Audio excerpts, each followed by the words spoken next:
Banque nationale d'investissement BNI a initié une assemblée générale à Abidjan.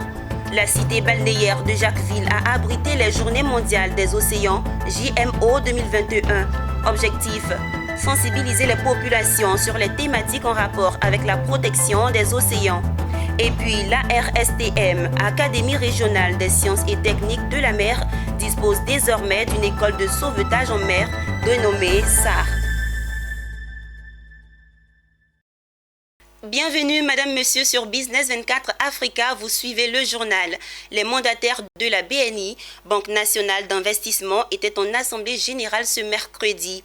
Ils ont eu à examiner les états financiers de synthèse, les rapports des commissaires aux comptes et du conseil d'administration et les projets de résolution. Il ressort de la rencontre que la BNI se porte bien malgré le choc de la pandémie à Covid-19. Pierre Tebeu et Tima Traoré. Les efforts entrepris par la Banque nationale d'investissement, BNI, pour son positionnement dans le paysage bancaire ivoirien ont permis d'affiner ses principaux segments de clientèle et axes de développement commerciaux en 2020. La stratégie commerciale a été totalement revue dans cet exercice 2020 avec une meilleure sélection des clients pour permettre à la banque d'améliorer ses résultats, mais également d'accompagner l'écosystème des entrepreneurs nationaux. Depuis 2 ans, la banque a octroyé 200 milliards de francs CFA au secteur café-cacao, hormis le taux de rotation. Un bilan très satisfaisant eu égard aux chiffres présentés. Pour atteindre ce résultat, l'administration s'est appuyée sur plusieurs stratégies. L'année 2020 a été un bon cru pour la banque. Donc aujourd'hui, nous avons plus que doublé, presque doublé notre bilan entre 2018 et 2019 avec un bilan d'un peu moins d'1 milliard à fin 2020 et un produit net bancaire qui est l'équivalent du chiffre d'affaires de 52 milliards avec un résultat net sur l'année de 17 milliards 4. C'est le résultat du travail acharné des équipes non seulement commerciales, mais des équipes en back-office qui ont permis justement de pouvoir digitaliser l'ensemble de nos procédures et puis également améliorer l'offre à nos clients pour faire en sorte que nous soyons le plus proche possible de nos clients et leur offrir beaucoup plus d'autonomie. Toujours au titre de l'année 2020, le capital de la BNI a été ouvert à la Caisse nationale de prévoyance sociale CNPS qui détient 19,16% du capital et le reste détenu par l'État de Côte d'Ivoire. Face à l'avènement de la pandémie de la Covid-19, la BNI a poursuivi ses activités et grâce aux dispositions prises en amont, elle a traversé la zone de turbulence. Les chiffres de la banque sont en hausse malgré cette situation et aux mesures imposées par cette pandémie. Il faut dire qu'effectivement la pandémie a freiné un tout petit peu l'élan de la banque, mais il faut dire que nous étions, je ne dirais pas préparés à cela, mais nous avons un plan de continuité d'activité qui nous a permis de faire face à cette pandémie. Et nous avons développé d'autres moteurs de croissance qui nous ont permis de saisir d'autres opportunités qui sont présentées à nous en dépit du ralentissement, un certain ralentissement dans certains secteurs de l'économie ivoirienne. Mais globalement, la banque s'est très bien sortie parce que, comme je l'ai dit, nous avons développé d'autres synergies, d'autres leviers de croissance. Ainsi, l'ouverture de 6 nouvelles agences ont renforcé la présence de la banque dans le secteur des particuliers et des institutionnels de qualité avec une offre de services personnalisés et d'une qualité répondant aux meilleurs standards. Une dynamique qui fait de la BNI l'une des plus importantes de la place bancaire en Côte d'Ivoire. La cité balnéaire de Jacquesville a abrité les Journées mondiales des océans JMO 2021 célébrées tous les 8 juin à travers le monde, dédiées à la sensibilisation des populations sur les thématiques en rapport avec la protection des océans. Cette journée a vu la présence des autorités en charge de l'environnement et du développement durable et le programme de gestion du littoral ouest africain WACA. Walter Kofi, Richard Akeke. Producteur d'au moins 50% de l'oxygène de la planète et clé de l'économie mondiale avec 40 millions de personnes employées par les industries océaniques d'ici 2030, l'océan a aujourd'hui besoin d'un soutien accru pour continuer à remplir ses fonctions dont la planète tout entière dépend. Un appel à l'aide auquel répond le programme de gestion du littoral ouest-africain WACA à l'occasion de la célébration de la Journée mondiale des océans, JMO 2021, célébrée dans le village côtier d'Aouya, dans le département de Jacquesville. Il s'agira pour le WACA de sensibiliser les populations sur la nécessité de protéger l'environnement maritime et de lutter contre l'érosion côtière. Avec l'océan, vous comprenez, nous avons aussi des problèmes de la pression de l'homme fait que nous avons l'érosion côtière. Cela est exacerbé par les changements climatiques qui font que le niveau de la mer s'élève parce que la température de l'eau aussi s'élève. Donc du coup, nous devrions aussi lutter en même temps contre cette problématique de l'érosion côtière qui est en même temps une problématique de changement climatique. C'est d'ailleurs pour cela que la Côte d'Ivoire a pris l'initiative de mettre en place un projet important qui est donc le projet WACA qui est financé par la Banque mondiale pour, renforcer la résilience des zones côtières ouest-africaines. Cette journée a vu la présence du ministre de l'Environnement et du Développement durable, Jean-Luc Assi, à qui a été remis un rapport sur l'état de l'environnement maritime. Après le coup d'envoi d'une activité de nettoyage des plages lancée lors de cette journée, le ministre Jean-Luc Assi a invité les populations de Jacquesville à être les gardiens des océans. Oui, c'est la journée mondiale de l'océan et tous ceux qui sont sur le littoral doivent faire le même geste.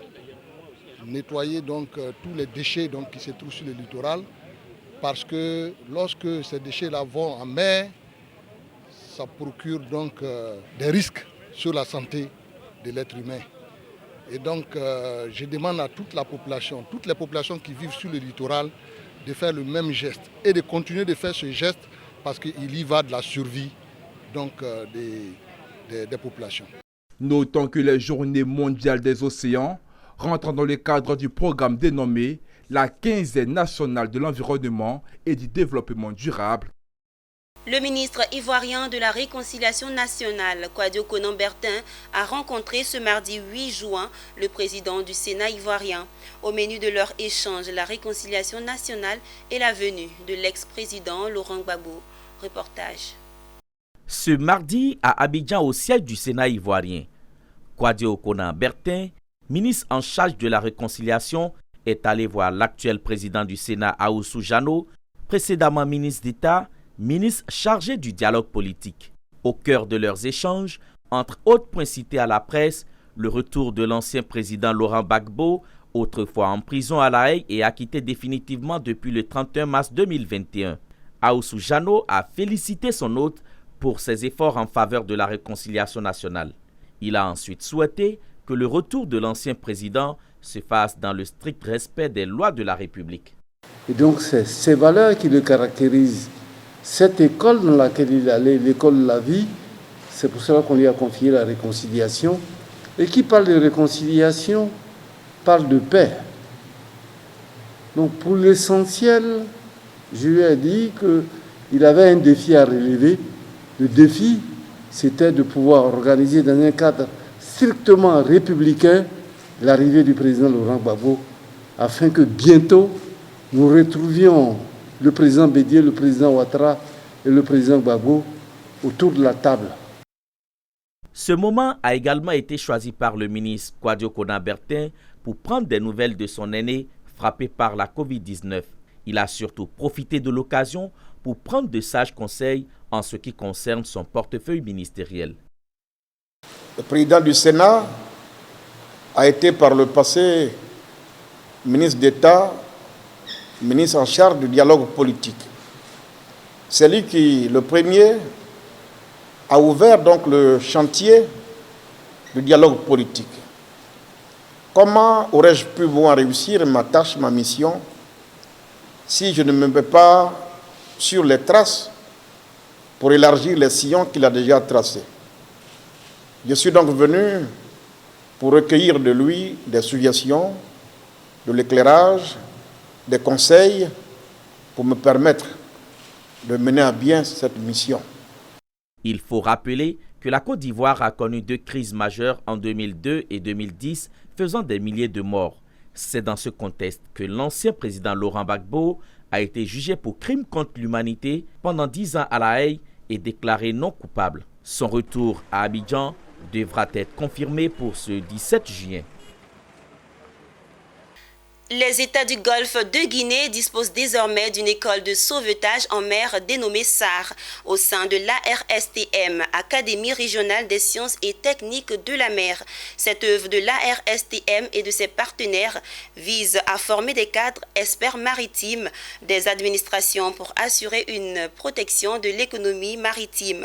La cérémonie de lancement de cette école était l'occasion pour les initiateurs d'entamer la 5e session du stage de formation SAR. Nadia Eounoud, Richard Akeke.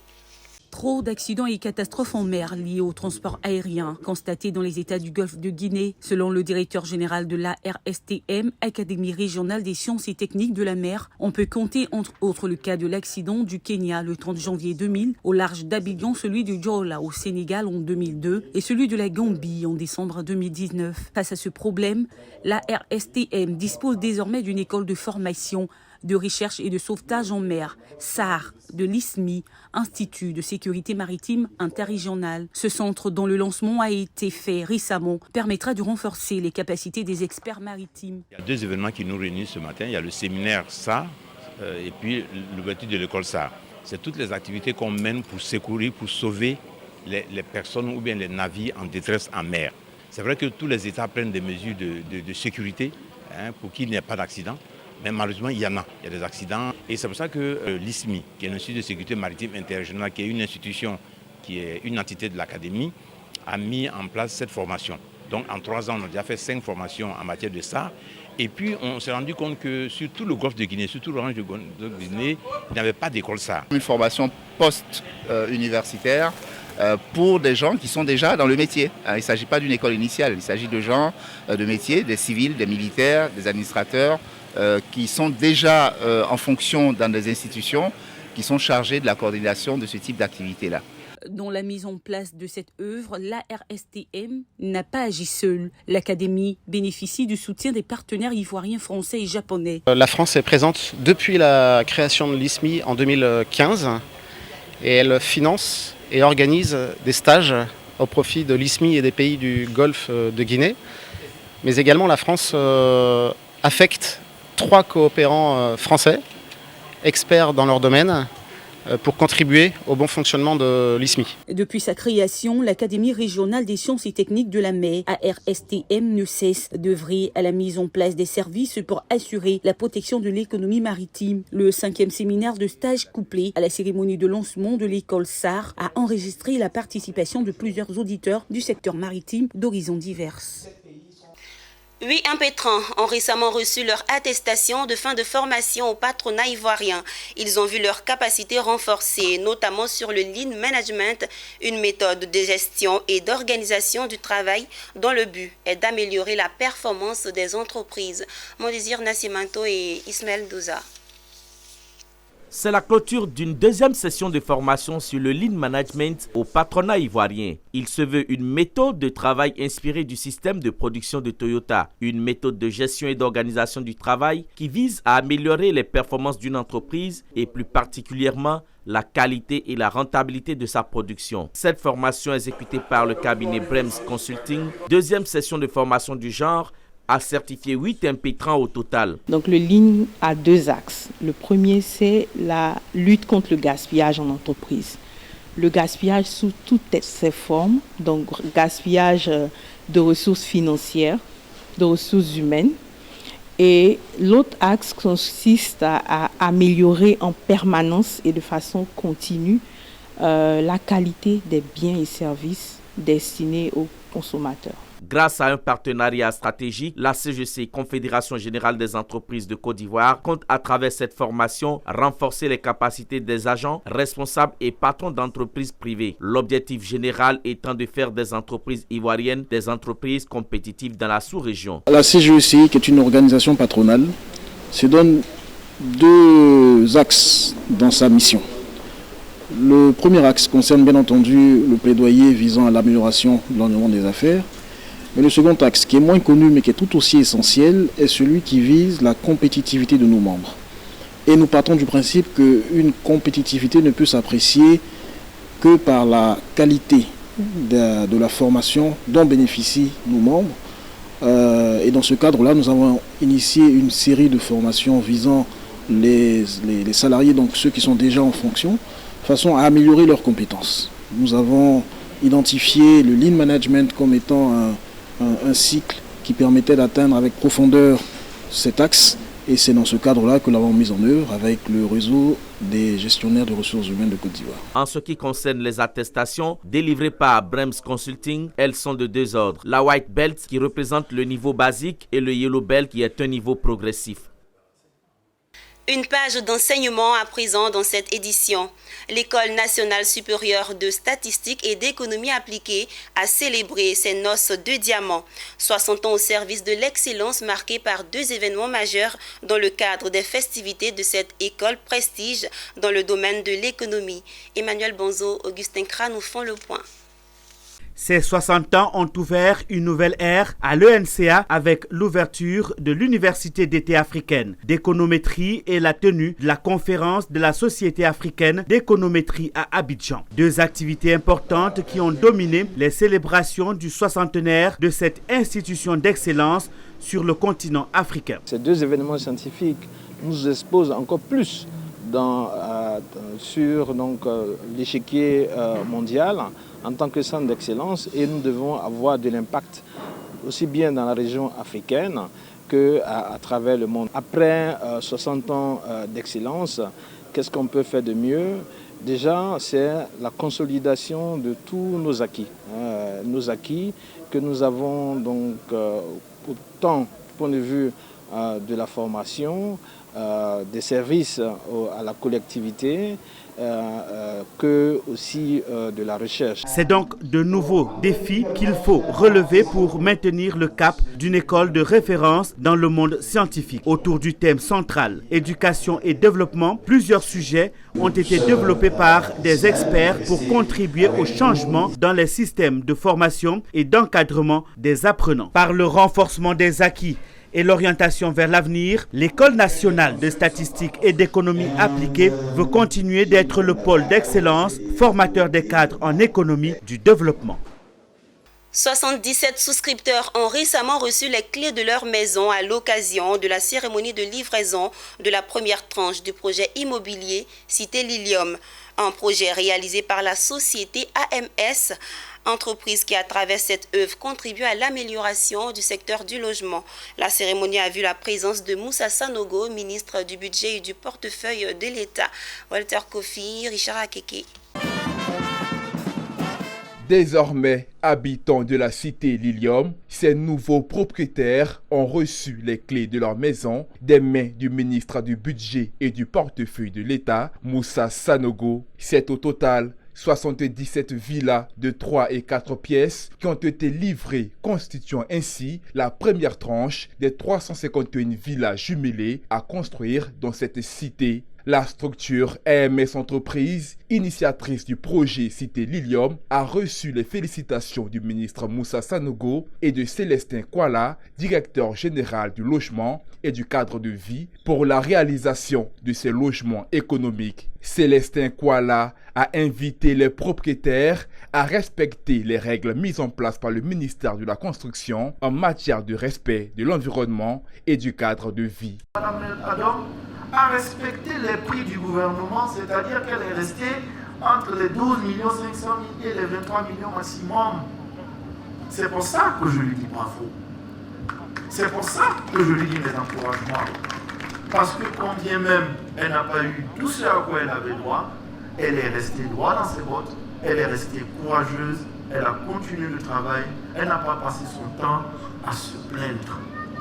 Je voudrais, avant de terminer mon propos, m'adresser aux souscripteurs. Pour sa part, Marie-Laure Adam, directrice générale de AMS Entreprise, promotrice du projet Cité Lilium, a salué les autorités et les souscripteurs pour la confiance placée en sa structure. Elle a ensuite révélé que les 351 villas qui constituent le projet Cité Lilium ont chacune un permis de construire et un titre foncier morcelé. Mais l'aventure n'a pas été facile, hein, monsieur Afa. Vous ne m'en direz pas le contraire. que d'obstacles et de difficultés à surmonter, comme on le disait. Et comme Goethe le dit, on peut bâtir aussi quelque chose de beau avec des pierres qui entravent notre chemin. Et c'est ce que nous avons fait grâce à vous. Je voudrais saluer en cela l'appui inestimable du ministère chargé du logement pour la délivrance avec célérité, après une procédure très très rigoureuse, vraiment de notre entreprise en qualité de promoteur immobilier. Nous avons aussi eu, grâce à M. Afami, titre foncier global sur ce site. Situé sur les hauteurs des plateaux nord d'Abidjan, à Mbipé, commune d'Anyama, la cité Lilium est un projet de la société AMS Entreprises. En dehors de ces 351 villas, la cité Lilium se composera d'une école primaire, d'un centre commercial, d'espaces verts, de parking et d'aires de jeu pour les enfants. Le constructeur, promoteur et designer AMS Entreprises entend continuer de faire des heureux propriétaires à travers la deuxième tranche du projet Cité Lilium qui est composé de 114 villas et qui a déjà démarré. Une page santé à présent. La Polyclinique internationale Sainte-Anne-Marie d'Abidjan, PISAM, a inauguré officiellement en compagnie de son partenaire son tout nouveau centre d'imagerie médicale CISAM. Après un an de travaux, une enveloppe de près de 3 millions d'euros d'investissement en technologie et solutions de pointe, la PISAM se réinvente pour une meilleure qualité de santé en Côte d'Ivoire et dans la sous-région. Pierre Tebeu et Lignon Gilbert étaient à la visite de ce centre. Avec près de 3 millions d'euros, soit un peu près de 2 milliards de francs CFA d'investissement en technologie et de solutions de pointe, son centre d'imagerie Sainte-Anne-Marie, rebaptisé CISAM, devient le leader privé de la santé en Côte d'Ivoire, véritable porte-flambeau des avancées technologiques en matière d'imagerie pour l'Afrique subsaharienne. Fier d'inaugurer aujourd'hui avec General Electric, l'un des leaders mondiaux dans l'imagerie diagnostique, notre centre d'imagerie qui s'appelle CISAM, qui a été entièrement rénové avec des équipements de pointe et de dernière génération, neufs de General Electric. Donc nous avons un centre complet. Vous avez ici les équipements de pointe de l'imagerie diagnostique en Côte d'Ivoire. La Polyclinique internationale Sainte-Anne-Marie PISAM devient un hub de la santé dans la sous-région Afrique de l'Ouest. L'investissement permet l'installation d'une suite complète de solutions GE ultra modernes telles que le mammographe scénographe Pristina 3D avec un dispositif d'autocompression par le patient, une IRM 1.5T, un scanner de haute précision, 3 échographes, d'un appareil de radiographie mobile, une table télécommandée et un ostéodensitomètre qui bénéficieront aux 45 services de cet établissement de référence. Tout ceci grâce à un partenaire expérimenté.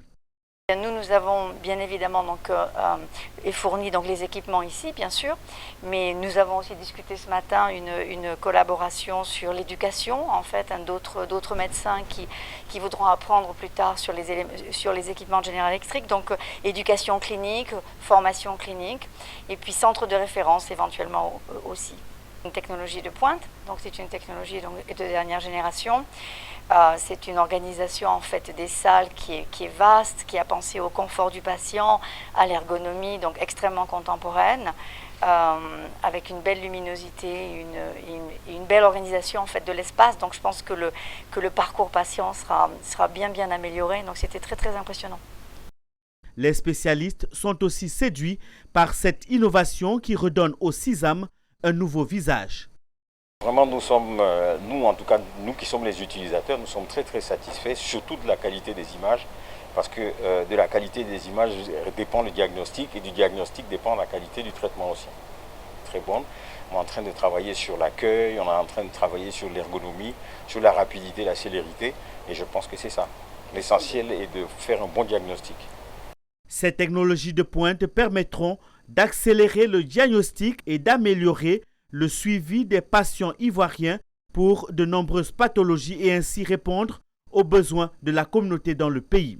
La Polyclinique internationale Sainte-Anne-Marie PISAM est un établissement hospitalier pluridisciplinaire, leader dans le secteur privé de la santé en Côte d'Ivoire et dans la sous-région depuis plus de 30 ans. Direction Bouna, dans l'extrême nord de la Côte d'Ivoire. Les populations ont récemment communié autour de la fête du Mille ou Djokabinan. L'événement Djokabinan est un festival de musique et de danse du vaste patrimoine culturel du peuple Lobi.